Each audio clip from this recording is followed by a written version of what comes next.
தேசிய தலைவர் கௌரவ விஷால் கபீதன் அவர்களே, இந்த நிகழ்வை சிறந்த முறையிலே நடத்த வேண்டும் என்று இங்கு வருகின்றிருக்கின்ற என் அன்புக்குரிய மௌலவி அசீம் மௌலவி அவர்களே, சிறந்த முறையிலே இந்த நிகழ்வு நடைபெற வேண்டும் என்று ஒத்துழைப்பு வழங்குவதற்கான வருகின்ற உலமாக்களை, இந்த மாணவர்களாக தங்களுடைய பிள்ளைகளை எல்லாம் ஆர்வங்களாக மாற வேண்டும், தாராபுரத்திலே இந்த பல காவல்களை உருவாக்க வேண்டும் என்ற எண்ணத்தோடு தங்களது பிள்ளைகளை இந்த நிகழ்வுக்கு கலந்து கொண்டு செய்திருக்கின்ற பெற்றார்களே, மாணவர்களே,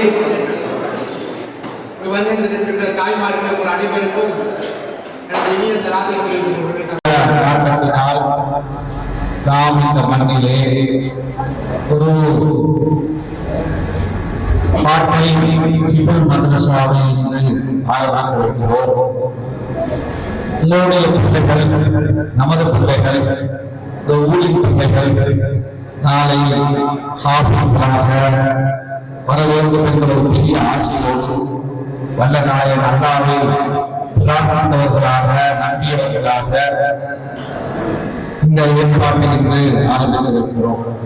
யாரெல்லாம் இதற்கு உதவியாளர்களாக இருந்தார்களோ, யாரெல்லாம் இதற்கு உதவி செய்கிறார்களோ, யாரெல்லாம் எதிர்காலங்களில் உதவி செய்வார்களோ, நிச்சயமாக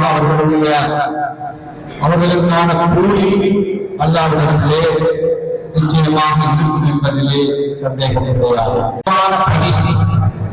இந்த பணிக்கான நன்மையை இறைவன் தான் தருவார். எனவே நமது பள்ளி தலைவர், இந்த நிகழ்வின் தலைவர் முதலமைச்சர் சொன்னார், எனக்கு ஒரு ஆண் குழந்தை கிடைக்கவில்லையே என்ற கவலை என்னுடைய உள்ளத்தில் இருக்கிறது. பிறந்திருந்தால் நான் அவரையும் இவ்வாறு சாப்பிடாக முயற்சித்திருக்கிறேன் என்று சொன்னார். அவ்வாறான ஒரு எண்ணம் நல்ல எண்ணம். அதற்கு பதிலாக நாம் ஒரு பிள்ளையாக இல்லாவிட்டாலும், ஆண் பிள்ளை இல்லாவிட்டாலும் 42 நமது பிள்ளைகள் இருக்கிறார்கள். தன்னுடைய பிள்ளையாக நினைத்து இவர்களுக்காக தன்னால் முடிந்த உதவியை அவர் தொடர்ந்து செய்து கொண்டிருக்கிறார். எதிர்காலத்தில் செய்கின்ற பொழுது இந்த பிள்ளைகளுக்கான, இந்த உதவிக்கான கூலி நமக்கு நிச்சயமாக அல்லாஹ்விடத்திலே கிடைக்கும் என்பதை சந்தேகம் கிடையாது. வந்திருக்கிறவர்களுக்கு நான் சொல்வதெல்லாம், நாம் இவ்வாறான விடயங்களுக்கு உதவி செய்கின்றவர்களாக, ஒத்துழைப்பு வழங்குகின்றவர்களாக இருக்க வேண்டும்.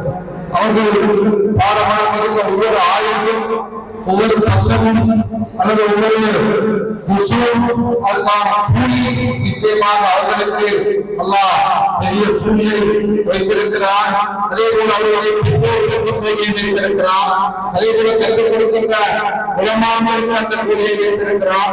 அதே போல யாரெல்லாம் உதவியாளர்களாக இருக்கிறோமோ, உதவி செய்கின்றோமோ, அவர்களுக்கு நிச்சயமாக அந்த கூலியை அல்லாஹ் தரக்காத்திருக்கிறார்.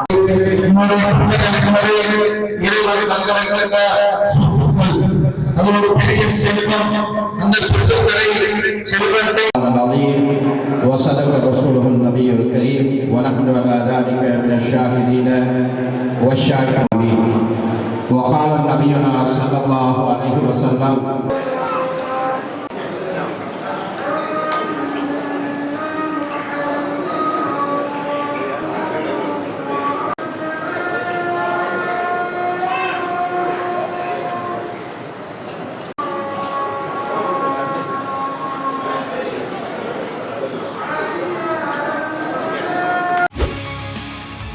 செய்திகளை உடனுக்குடன் தெரிந்து கொள்ள உடனே சப்ஸ்கிரைப் பண்ணுங்க.